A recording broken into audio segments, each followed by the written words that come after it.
Okay, Torsten, who is in Germany, is back with us again, and he has a question about reducing entropy. Torsten. Yes, thank you. My question concerns reducing entropy, and it refers to the endpoint. So it really is subdivided in 3 sub-questions, and I try with the first one now.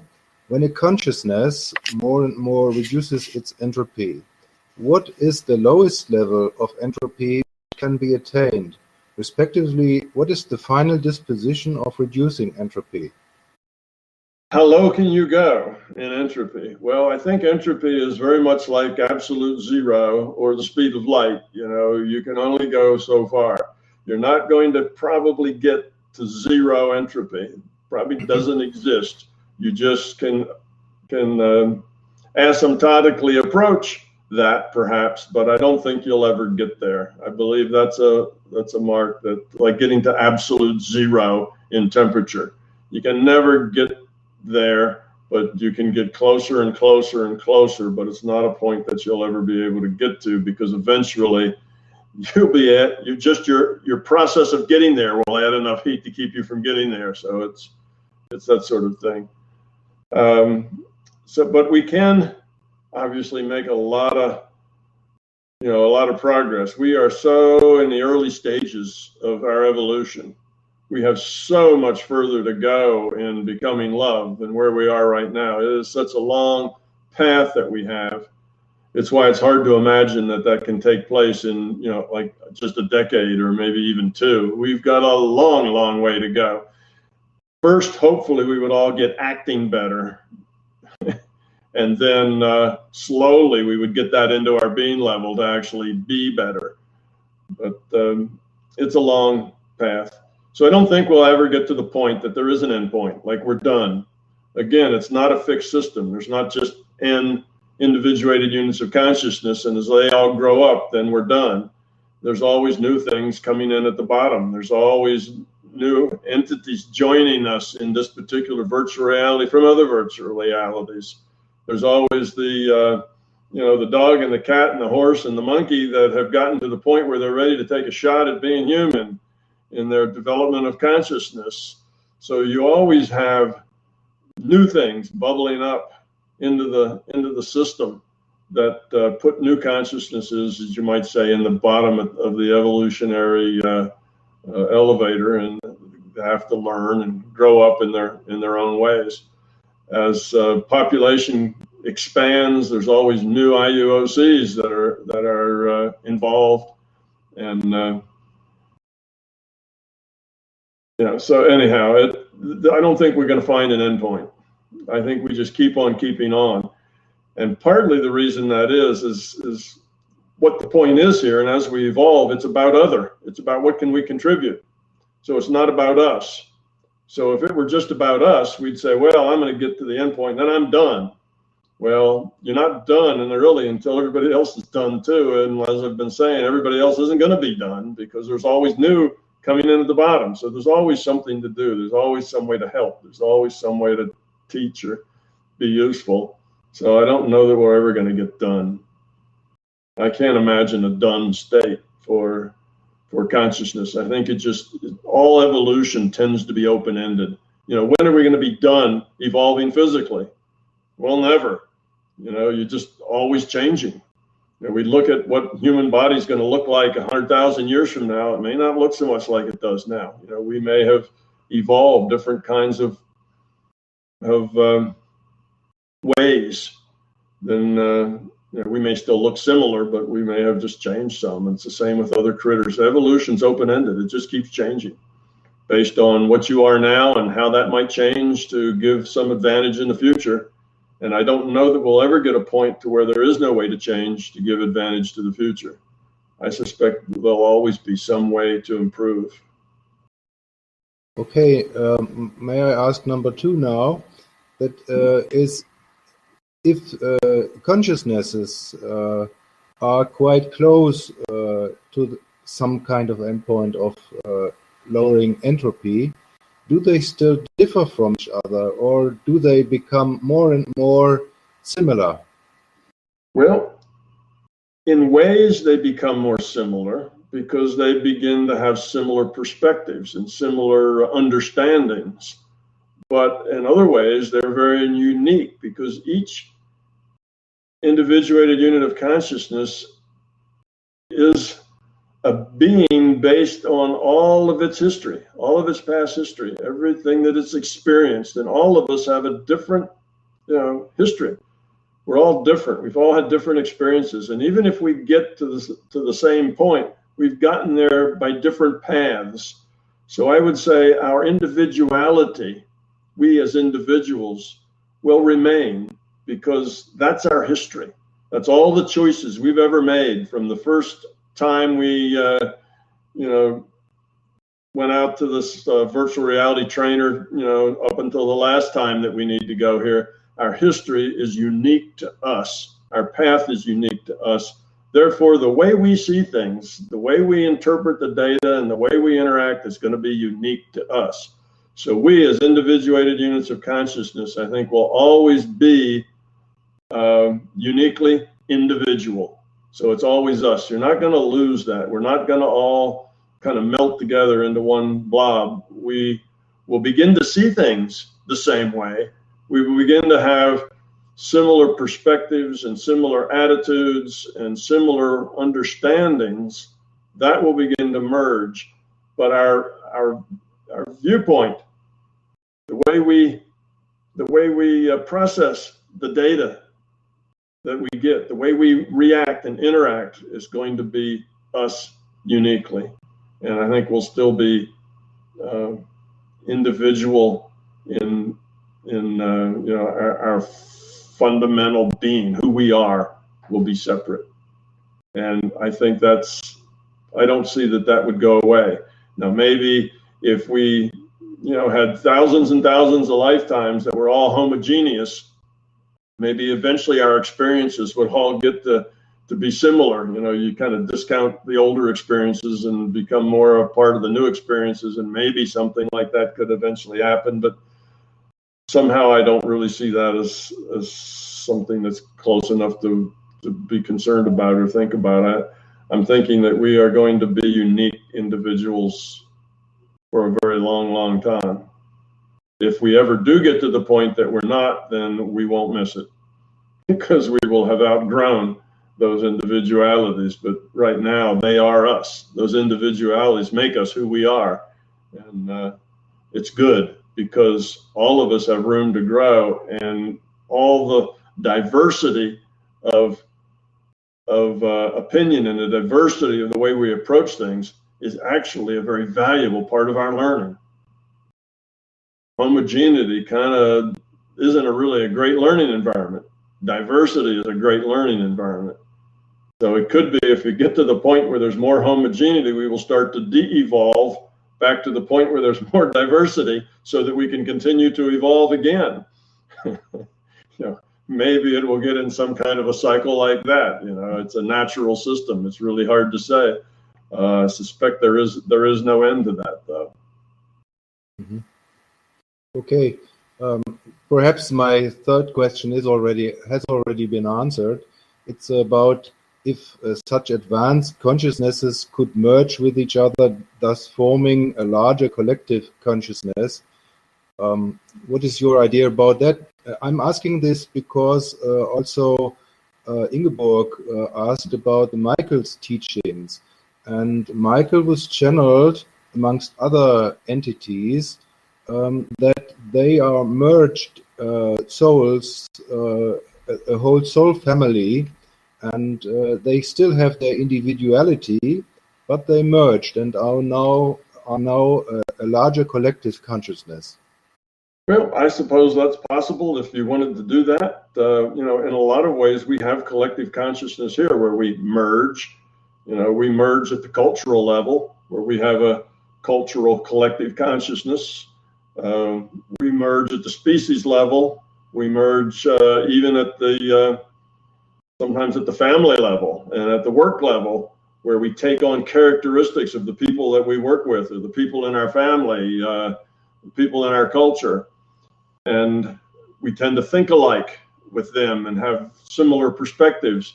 So that kind of emerging is going on all the time, and I can see that a group of consciousness may become collective in that sense, but you see, they're still individuals. Yes, they're collective, but they're still individuals.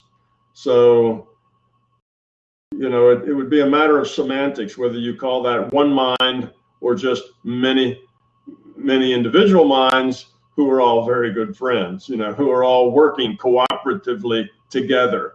You know, well, what's the difference? There may not be a difference. So many minds working cooperatively together may have the same characteristics, the same look and feel, the same results as, you know, many minds merged together. I think it's just a matter of language. So as this group of people, and you know, the channeled group describes themselves as a merged entity, we may not necessarily interpret that to be literal. It may be figurative in the sense as they work together, they cooperate, and they are so cooperative that they anticipate each other's needs and wants and where each other is going, and they all contribute. And it's just like one thing, you know, like a team, right? A really good team acts as a single unit. Everybody in that team knows their job, knows their part and what part they play in it. And nobody has to tell them when to do what, they just do it. And you could say that team is a single thing. It's made up of individuals. And I suspect this is like that. So it's not so much you're giving up any free will as you are connecting with others and sharing. And perhaps indeed that may be what I was talking about earlier when I said we are going to evolve to be one family, to be one entity, if you will. But it'll be made up of billions of individuals, all with free will. But if it's cooperative and sharing, then we will act in many ways just like a team. We will act like one entity. So we're not going to be like the cells that were single cells, and then they were multi-celled critters, and then they were multi-celled critters with cell differentiation and so on. Well, there you have all the cells that are cooperating, kind of fused together, shoulder to shoulder, you know, all part of this physical organism. Well, we, as we grow up, aren't going to be fused shoulder to shoulder with all the other people into one organism, because that's not the way humans do it.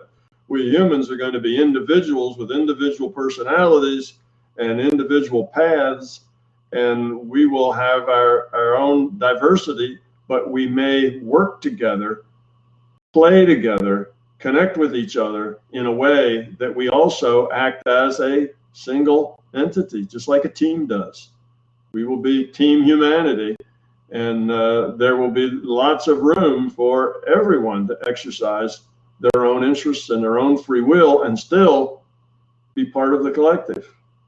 That's a hard thing for people to imagine, because when we imagine being part of a collective, we imagine being given an assignment. Here's your job. You're part of the collective. You know, go do this. And that's not the way it is at all. It's not that. That's what happens if you're fear-based and everybody wants to make sure they get theirs. But in a team, you don't have that sort of thing. Team members aren't just here, this is your job. Team members have to earn that job. You know, if you're part of a very tight team, it's because that's your expertise and that's what you're good at and that's what you enjoy doing. And you and the team make a whole thing that really works better than any of you could do by yourself. That's what makes a good team. So we as humanity could become that kind of an organism that would seem like we could tell other people in our mental states as we travel around through the larger consciousness system and interact that we're team humanity. You know, we all used to be in the same virtual reality, and now we're one mind, but individuals still. And maybe that'll be the case someday. You see, so it kind of depends on how you look at it. I'd say yes, they were one, but they really were individuals who were cooperative and caring and able to fill in each other's unuttered sentences, if you will, because they were close and only wanted to help and be a part of the solution. So they don't give anything up. It's not that you give something up by being a member of a team. Actually, you get something from it because you and the team can do more, can expand more, can go into and accomplish more than you ever could individually. So it's not a jail or boundary when you join a team. It actually stretches the boundary and gives you more experience and more choices, not less. So that's a thing that people worry about. Less choice. You're gonna do in this. I'll be part of a thing, and I'll just be a cog. I'll be a cogwheel in a bigger machine. I'll lose my individuality, and it just won't be the same anymore. And that doesn't happen with humans. That doesn't happen at our level of consciousness. We will always be our individuals on our individual path, I believe, but we will be cooperative. And we may look like to the outside world that we're a one big entity, but we're really a bunch of individuals with free will, exercising that free will in the way that pleases us most. Okay, I was going to see if Torsten had anything else to say, but I think he's good. He's got his answer. Tom, Forward says that for as long as he can remember, he's wanted to be the greatest rock star on planet Earth. Good goal. And he wanted to write the song that would actually change everything for the better. But then he realized his job was a much bigger one than he thought. He wants to become the greatest rock star outside of this PMR, writing the most beautiful melody that could be listened to by all and everything within the largest consciousness system.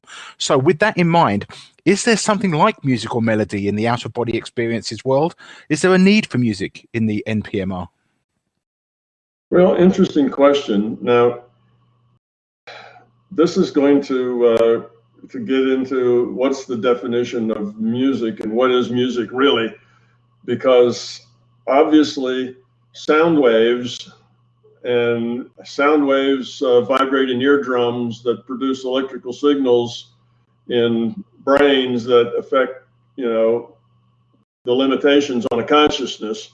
That's a physical process, and hearing music is a physical process. And when you go someplace where you don't hear, you don't really have ears, then hearing music becomes problematical. But I think that's because we have a very narrow definition of music, that music is acoustic waves of a certain sort, of a certain pattern, that would be music. But if we take our definition of music to a higher level, where music is a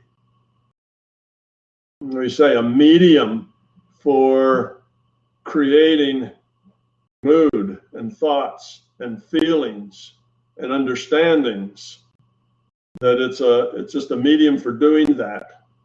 Okay, now we've reduced it kind of to the feeling level, to what it gives us at the core level, at the being level. What is music to us? Not by hearing, not at the physical level, but at the being level. What's its impart there? And if we take that, then yes, indeed, there are things like that in the larger consciousness system.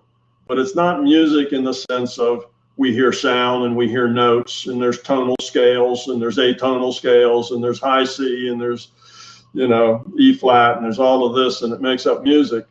That's kind of a physical process that has to do with sound waves and frequencies and things that are just here in this physical reality.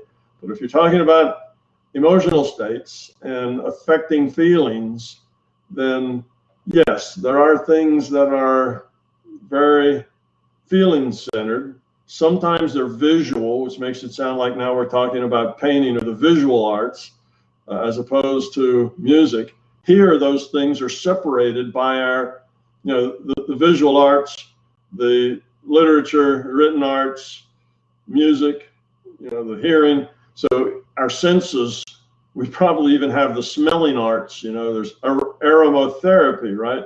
Aromatherapy. Maybe that'd be the smelling arts. Each of our senses can be manipulated in ways that causes us to have feelings, to have certain ideas and thoughts, and makes us feel good or feel bad.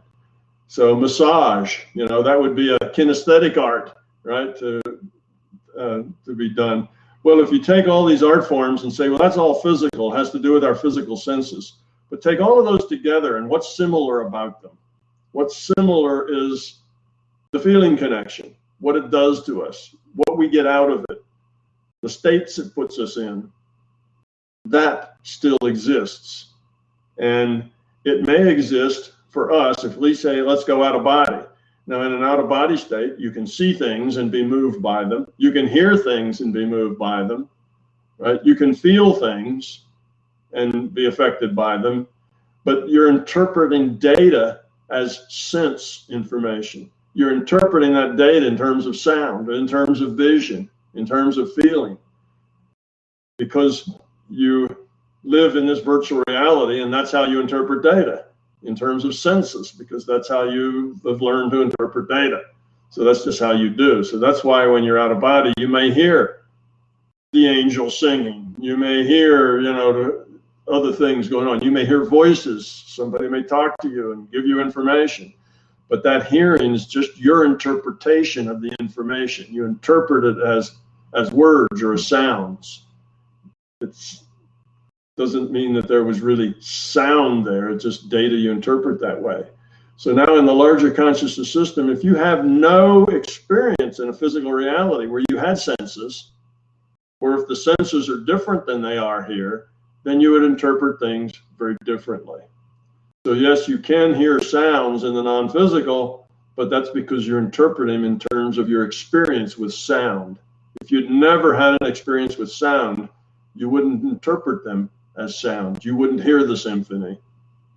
You would hear, or you would feel something else. You may get the same feeling. You may get the same being level, whatever, the same massage or the same, visual or something. You may get something like that means something to you, but it wouldn't be in terms of our senses, in terms of art or music or massage or, aromatherapy or anything like that. So yes, there's meaningful things in the non-physical. It's data. We interpret it. So at a very basic sense of meaningful exchanges, I'd say yes, there is art and music there. But if you mean interpret it as we interpret it here in this physical reality, that's only if you've been in this physical reality where you can make that interpretation. If you have not, then you get it in a different way, but you can still get it. Right. So, Tom, would it be fair to say that other entities who are in NPMR or other realities can have access to music by bands like the Beatles? And how would they actually interpret it themselves? What would they get? I mean, it would be different for everyone, right? Everything. So there are many entities who have never been in a physical reality.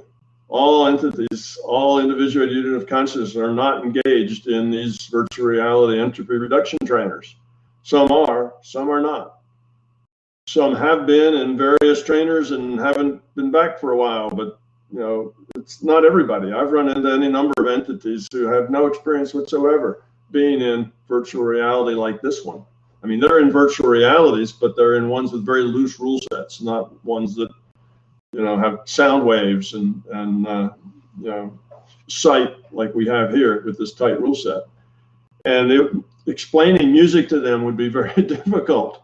And them explaining to you how they felt, about things would be very difficult because you just don't have the same experience base. It's very hard to exchange information with people who don't have the same experience base. You can exchange feelings. You can exchange kind of what does it mean to me, but you can't exchange the actual experience. You can exchange what the experience means. So music in another form. So yeah, other entities that have never been in this kind of a virtual reality with a tight rule set, with acoustic waves and photons and all that kind of stuff that comes out of our rule set, you wouldn't be able to explain to them just what that was. But that doesn't mean that they don't have an inner life of meaning and significance, and that they have things that excite them and make them happy and things that don't. It just means that they don't experience it the same way that we do. All right. Tom, talking about experience, Fouad also said that if he has no OBE, out of body, or lucid dreaming experience in this physical matter reality, is there any way to check on the level of the body's conscious state while trying to go out of body? Is there any way to check on the conscious level? Yeah, the body's conscious state. I mean, what's happening to your body, what it's doing, and is it safe and everything? Oh, if you're going to check on your body, on your physical state.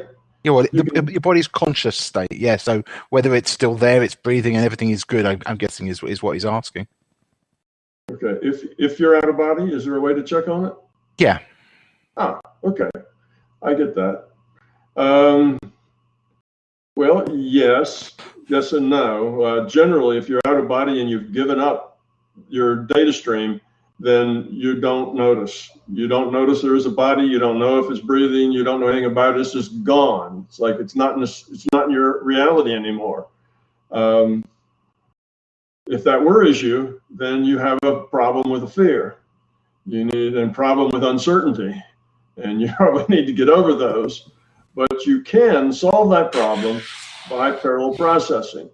If you like, you can leave 5 or 10% of yourself back with the body, counting your breaths or, listening for sounds or something else that lets you know that you're still there. And the other 90% of you can go be doing something else. The only downside of that is that, one, it takes a little more practice to do that. And two, you're not 100% invested in the reality that you're exploring. You're only 90% invested in it. So you're not quite as focused there as you would be otherwise. But you can do that. But the best thing to do would just get rid of the fear and not really care about that body. That body's in some other reality frame. It's got to take care of itself. And you know that if something happened to that body, let's say somebody comes in and throws a bucket of ice water on that body while you're out of body, never fear, you will be back in a flash. In tenths of a second, you will be wide awake back in this reality again. So if your house catches on fire, or somebody comes in and slams the door, or your dog barks, or the ceiling cracks and falls in, you will be aware of it just as quickly as you would be had you just been taking a nap. You'll wake up and get back in it instantly. So you really don't have to worry about the body taking care of itself. If something disturbs it, it will come back, which is why they always tell you to go to the bathroom first before you go out of body, because otherwise your bladder will bring you back. So anything like that will bring you back here. So the thing to do is you just forget it. Forget the body. The body's on automatic. It will just go do whatever it does. If it has an emergency, it will tell me and I will come back. It will jerk me back, actually. So that's because your explorations in the non-physical basically have to be in terms of your free will awareness unit, which is only aware of things that the body can be aware of. So you're kind of attached through that body. That's your whole world. You know nothing other than your experience. You have no experience, no intellectual experience at all, except through this avatar. So when you go to other reality frames, it's all in terms of your experience, which is in terms of this avatar. That's why we hear things and see things out of body when we don't have ears and don't have eyes, because we're interpreting data that way, because our whole world has to be interpreted in terms of our avatar. So when that avatar suddenly gets cold water thrown on it, we get that too. We get that, we get that same sensation. The consciousness is immediately aware of it, because that's its whole reality framework is basically the avatar's framework. So you won't get lost, and your body won't just quit because you're not there. That was the very first question. When you leave the body, it's not like the body's going to die because you're no longer there to keep the heart going and the lungs pumping. It just does whatever it does. It's just your consciousness is gone. Your body is a virtual body. Virtual bodies run all by themselves. Nobody has to worry about the elf not breathing. It just persists, and so will your body just persists just fine. And if it needs to come back, it will. Right. I know you had said that at the beginning of the chat, Tom. I just wanted to get some clarification and bring that point up again. Okay, William writes a question about debugging code MPMR style. You have mentioned in several previous interviews that early in your career you started developing the ability to efficiently debug code while in an altered or meditative state, which allowed you to quickly pinpoint the troublemakers. With today's traditional software projects weighing down at least several 100,000 lines of code, I could see this being a very useful skill indeed. Would you mind going into a little bit more detail of your processes and share some practical tips for us poor individuals still stuck with log files and breakpoints? Yes. Well, you have to have a way of recognizing various lines of code. You know, because if you look at a line of code and you can't recognize it, knowing that there's something wrong with it won't help you. If you don't know where it is in the 100,000 lines, if you have no idea where that line is, well, I guess you could look for that line, but still, that gives you 100,000 lines to look at in order to find it. So first, you have to. I was familiar with the code. I was doing this back in the day when code was written on punch cards and put in long cardboard boxes. And I had about 4 or 5 boxes worth of cards. Each box, I think, was, I don't remember how many cards it was. I don't remember, 2,000 cards or something like that in a box. And I had like 4 boxes. So, I had maybe 8,000 lines of code. So that's kind of small compared to these days. But that was huge in that day. But anyhow, I knew every line of code because I had written every line of code. Every line of code had been typed on a card punch and then verified and so on. So I knew what every line was in there and exactly where it was in those 8,000 cards. I could very quickly find that card with that line on it, just because I was that familiar with it. I was a graduate student, and I lived and breathed that code. That was my research, was all tied up in that software. So what I did, my method, was to basically scroll through the lines of code just like I was looking at a printout, and I would see the lines of code go by, and I could start anywhere I wanted to because I was that familiar with the code. So I wanted to start at the beginning. I could start right at the beginning. I just scroll through it.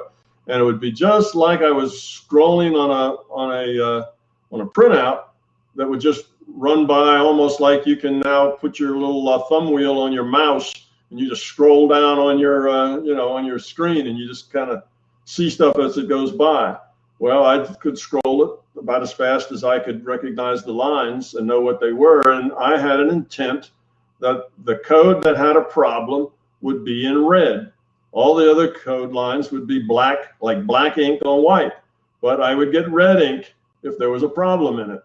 So I'd start scrolling through it at a point where I thought, well, it's probably in this section. Well, I'd start at the beginning of that section and start to scroll through it. And I knew what all the lines were. And I'd see one that was red and I'd go up and I'd stop it and I'd back up a little bit and I'd look at that a little closer and identify exactly what it was. And then I could remember that and then speed it back up. So I could let it go pretty fast, just like if you were scrolling on your computer screen looking for in text, looking for a line in your text that was red. Well, you wouldn't have to read all the lines. You could scroll pretty fast because that red line would catch your attention, and then you could stop scrolling and you could go back and look at it more precisely, which is what I did. So I kind of scrolled through it at a fairly good pace, and slow enough that I would notice it when a red line went by, and when one did, I'd go look at it and I'd say, oh, it's that one. It's the one that does such and such and such, and what's wrong with it?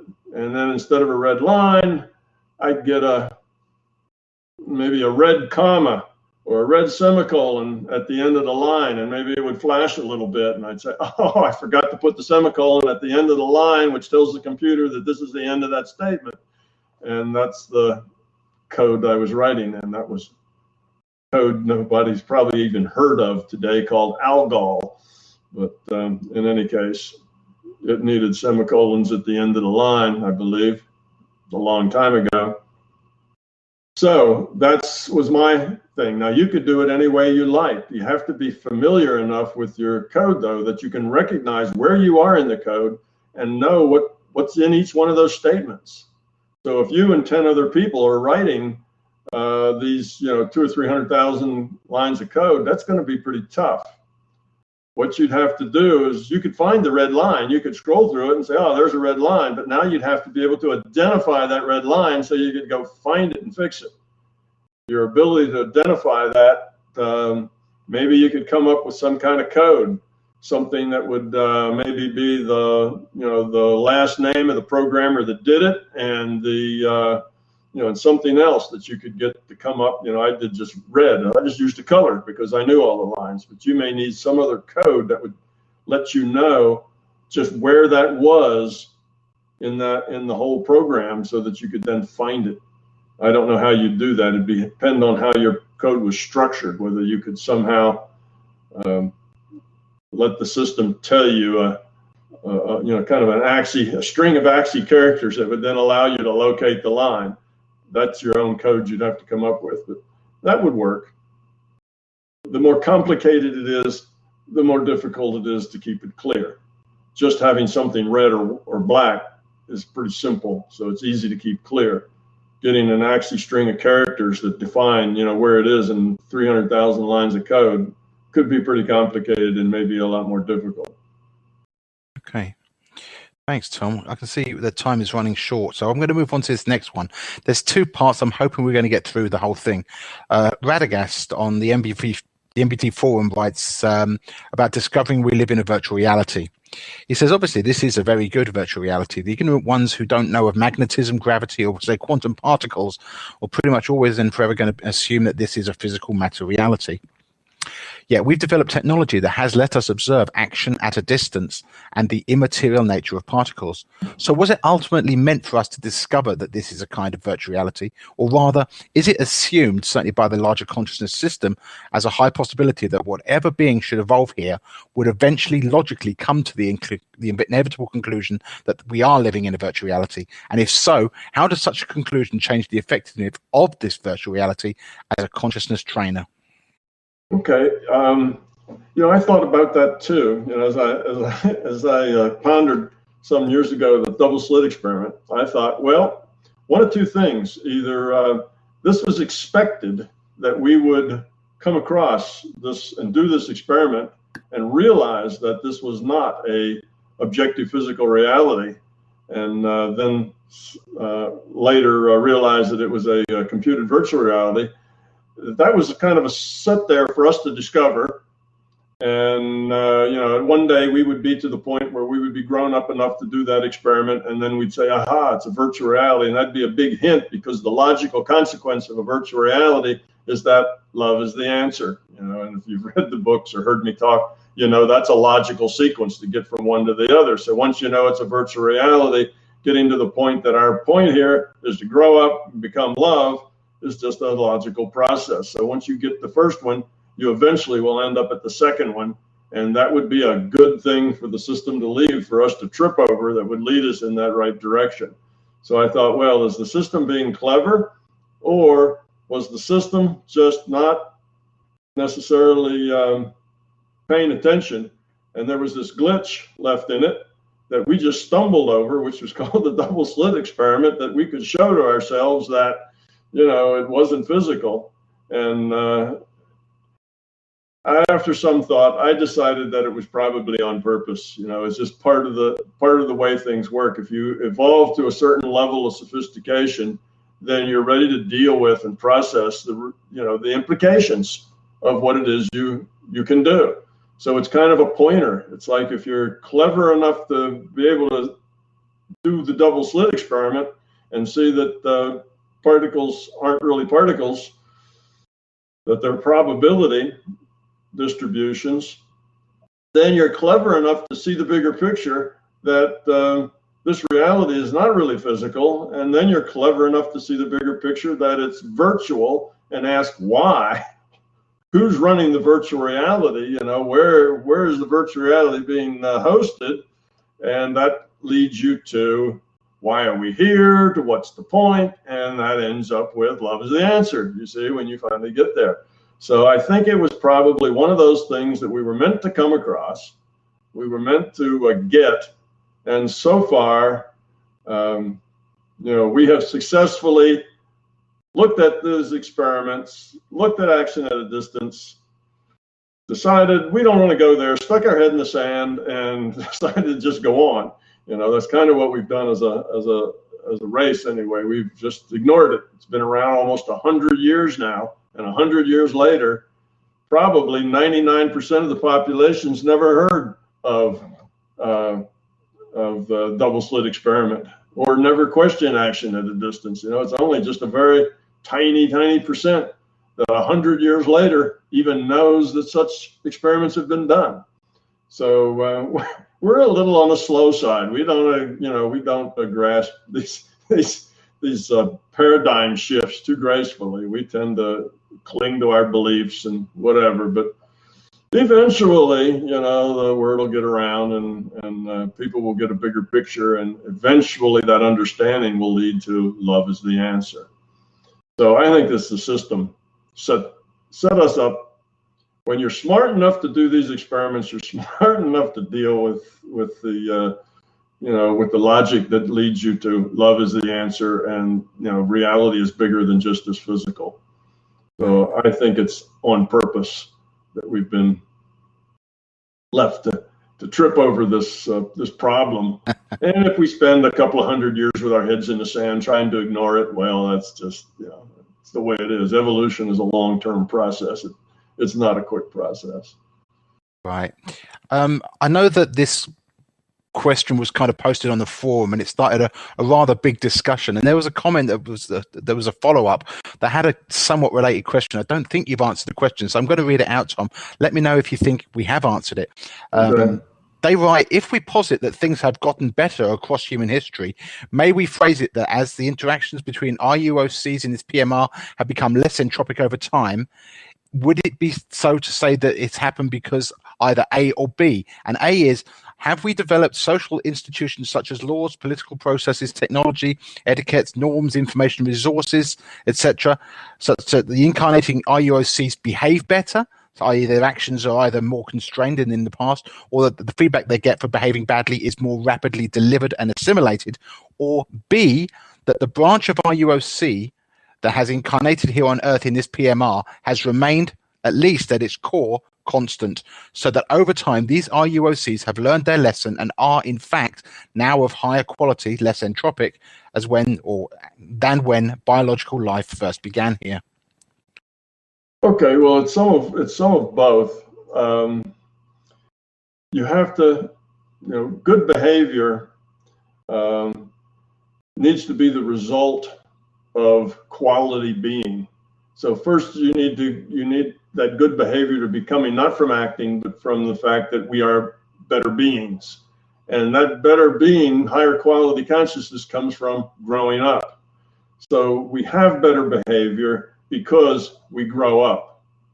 Now, that doesn't mean that everybody who has better behavior has grown up, because if enough people do, then everybody can get together and say, well, it'd be better if we have laws, and it would be better if we take the law breakers and remove them from breaking the law, or at least try to restrain them, and so on. So we get those things because we see that it's better to act civilly with each other than it is for us just to, basically law to jungle, rip off, anybody you can get away with. So it shows our growing up, but that doesn't mean that we've had a constant set of IUOCs that haven't changed and that they in general are growing up. It just means that we as a whole, we humanity, with our our shared mind space, there's a certain amount of humanity that as Jung put it, as a human archetypes, a certain amount of learning that we've gone that just kind of goes with the species now. It's become part of our own hardwiring, part of who we are. What do we call it? The collective consciousness of humanity. We have evolved. We've gotten better. Doesn't mean that new entities haven't been coming in. It's just that the ones coming in have been growing up quicker because they've gotten into an environment that helps them grow up quicker.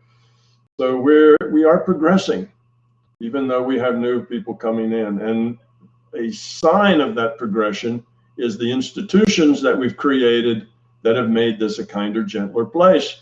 And most of that has been probably in the last several hundred years, 500 years, even you could say the last 1,000 years. It starts slow and builds gradually. Hard to say where it begins. It grows. Those kinds of advancements begin to accelerate. So if we only look at the last 300 years, we can see a great change in the kind of environment that we live in. It has gotten a lot kinder. It has gotten a lot gentler. It has gotten a lot more supportive. And that's because we have grown up. Yes, we human species, on an average, have a higher quality of consciousness now than we did, a long time ago. Good for us. It's taken us a long time to get there. It's very slow, but we are making this progress, and our institutions show that. But you also can look around at all the greed and hate and dysfunction and fear and belief and ego that's loose in the world, and you can say we have got a long, long way to go, but it's still better than it was. So it's not a matter of the institutions force us to act better. That's probably true, but that's not the point. We have actually grown up and evolved some. That's why we have the institutions. And the institutions do help many of us act better. And sometimes acting better is the first step toward being better. Because you get a contrast between what acting better gives you and what acting worse gives you, and what the results are, the logical consequences are of those things. So it's some of both, Keith. That it's not just A or B; it's A and B. Right. But the acting better, but the idea that we have institutions that force us to act better, that is a result of our growing up and being better. Even though everybody necessarily hasn't grown up, but there's been enough growing in our collective consciousness to have these institutions and for them to have spread, a long way around the world. Not everywhere, but a lot of places. But we're still in that process. But yes, it does work, and we are evolving. And the neat thing about it is that evolution is a slow process, but it speeds up as it goes. It's an accelerating process. So our particularly social evolution, like what we're doing, the social evolution, not physical evolution. So social evolution can take millions of years to take one baby step. And then you take, over the next, 10,000 years, you take 10 more baby steps. And then over the next 1,000 years, you take 100 more baby steps, and so on, and over the last couple of years, we've taken a couple of big steps. So it gets faster and faster, because the more you grow up, the easier it is to grow up more. The bigger picture you have, the more choices you have, the bigger your reality, the more likely you'll make better choices. You see, it all just builds on itself. So we're to the point now that that's why this other question that Saveta asked, why now? Well, now we've been evolving for a long, long time. We're to the point that it's starting to speed up. We're starting to get the tools and the know-how and the understanding and the drive to grow up, get rid of all this fear and greed and nastiness and ego. We see how dysfunctional it is. You see, you go back 1,000 years and nobody saw how dysfunctional it was. That's just the way it was.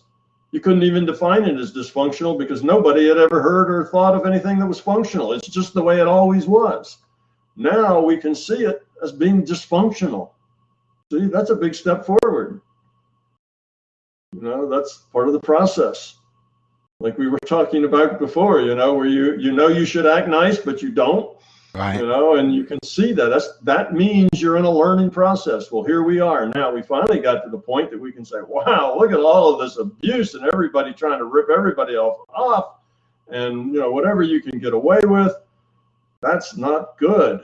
Well, that means we're making progress, because at least we know that's not good. We don't say, well, that's just the way it is. It's always been that way. It always will be that way. We look at it and say, that's not good and it needs to change.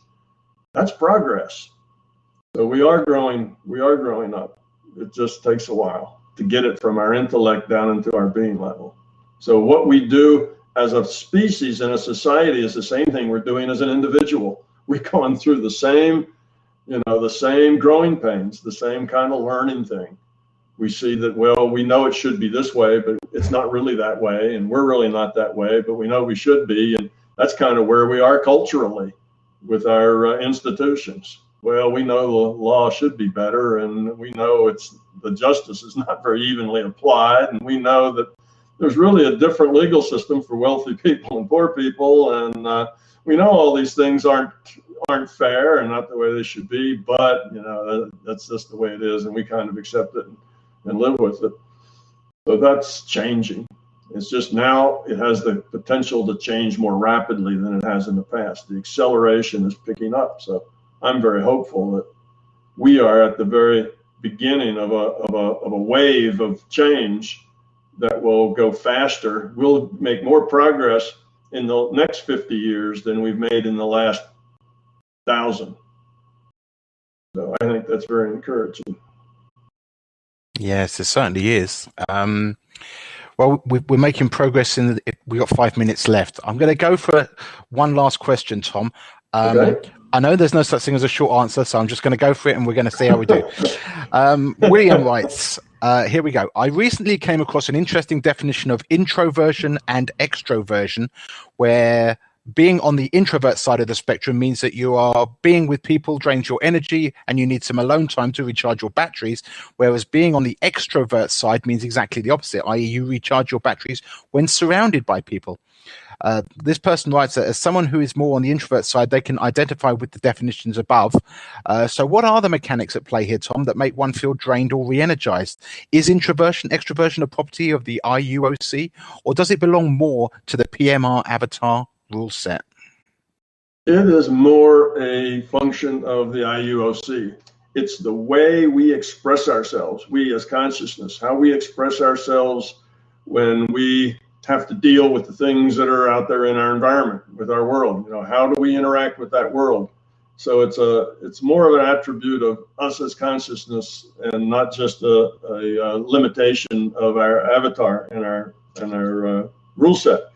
All right. Well, that description of introverted people, get drained around lots of people, and extroverted people get energy, and introverted people get energy when they're alone and introspective and so on. I've heard that too, and that's one way. That's one metaphor to use. There's other metaphors we could use that would be just as good. For instance, we could say that introverted people were more self-contained, that they validate themselves, that they'd rather listen than talk. And then we would say that extroverted people need to share in order to connect. They have to validate themselves through others, and they'd rather talk than listen. So that's another set of metaphors we could use. It depends on where you are in how you relate to things, how you connect to people, how you interact, what you're comfortable with, and you will go through different stages. A lot of people will be introverted in this situation and extroverted in that situation. Many introverts in a crowd of people they don't know, who say very little and just listen, will be very talkative and very extroverted in a crowd of people they do know well. So it's not so much a given trait that is just that way everywhere as it's a style with which you interact with other people.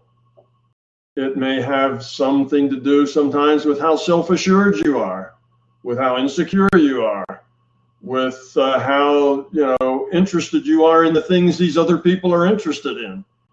or how disinterested you are in the things these other. So there's a lot of things that come into it. So it's not really a fixed thing. And we make it a fixed thing by saying, oh, he's an introvert, he's an extrovert, and we kind of make these pigeonholes and we come up with these little metaphors, but don't take them too seriously. Take them very loosely. And there was another part to the question, I believe, right? Sorry, Tom. Yeah. Yes, there is. Yeah, the second part was, as you grow the quality of the consciousness, do you naturally tend to become more balanced? The word is ambivert. Or is this simply a trait that is part of your MPMR makeup from birth, something you keep from one experience packet to the next? No, it's not that you keep it from one experience packet to the next. It just depends on how you learn to relate to other people. And a lot of it is experience packet dependent, not really IUOC dependent. We might say it's more free will awareness unit dependent than it is IUOC dependent, individuated unit of consciousness dependent. But yes, as you grow up, you tend to not become one or the other. You intend to become both when either one of them is more profitable than the other. So if you are in a situation where listening and just kind of feeling the sense of what's going on is the most profitable thing to do, then that's the way you are. You're quiet and unassertive. If, on the other hand, you're in a situation where you have information that really would be helpful to share, and you think it would be very beneficial to people to share it, then you're right out there assertive and you're explaining and you're interacting with people. So I think as you grow up, you kind of get to be both in the situation that, when it calls for it. So you may be, some of each given the situation, and be very comfortable in both, very comfortable standing up in a group and explaining your thoughts to people and sharing, and very comfortable being by yourself, listening, or just watching the trees grow, having alone time or contemplative time. So I think it's everybody probably can be both in various times. It's just that when you grow up, you tend to get rid of your insecurities and get rid of your fears. And without the fears, there are sometimes where contemplative and quiet is good, and sometimes we're standing up and being extroverted is good, and you're free to do both. If you're driven to each one, if you're insecure and therefore you need to be quiet, or you're insecure therefore you need to get out and make a show and talk a lot, and it's the same thing. You're being driven from insecurity either way. It just depends on your style of how you deal with it. So once all that goes away with the fear, then you're kind of free to be however it works in whatever context. You're free to spend hours sitting alone in the woods contemplating, and free to get in with a crowd of people and laugh and tell jokes and be a part of that as well. So I don't think you become one or the other with experience, and nor do you just become an ambivert. Well, maybe that is an ambivert. You don't become something in between. You just apply each one separately where it's called for. Right. Well, thanks, Tom. We've run out of time once again, so apologies to those of you whose questions we didn't get around to. Thank you all for being here. It was great to see a full room today. I want to close with a comment from Bill, who joined us today from Northern Ireland. He wrote me a note here that says, Keith, I'm currently implementing Tom's advice for a happy family life, as well as for most other things, i.e. relationships with my children, my wife, and it's a wonderful mindset to be in, and it works like a charm. So will you thank him for us, please? I think I speak for all of us, Tom, whether joining us here today or watching this later on, when we say thank you, as always, for your time, your patience answering our questions, and of course, most importantly, your wisdom. Tom, thank you very much. It's been a lot of fun again today. Well, you're quite welcome. It has been a lot of fun today. I've enjoyed it. We had some really good questions, and it's really hard to ask Tom Campbell a question to which you get a short answer. I know that the short answers don't happen very often, but I think the questions were really good, and I'm glad that many of you out there, and that's not just the people here, but the people, the thousands who will watch it. I'm really pleased that many of you are getting it and internalizing it and getting it at the being level and growing up, and your life is getting better and more functional and so on. That's the whole point. And if I'm somehow helpful in that process of you growing yourself up, it's not me, it's you making the choices to grow yourself up. If I can be some sort of a catalyst in that process, I'm just delighted. That's why I'm here. That's why I spend the time. That's why I wrote the book. So thank you for letting me know that. That's good.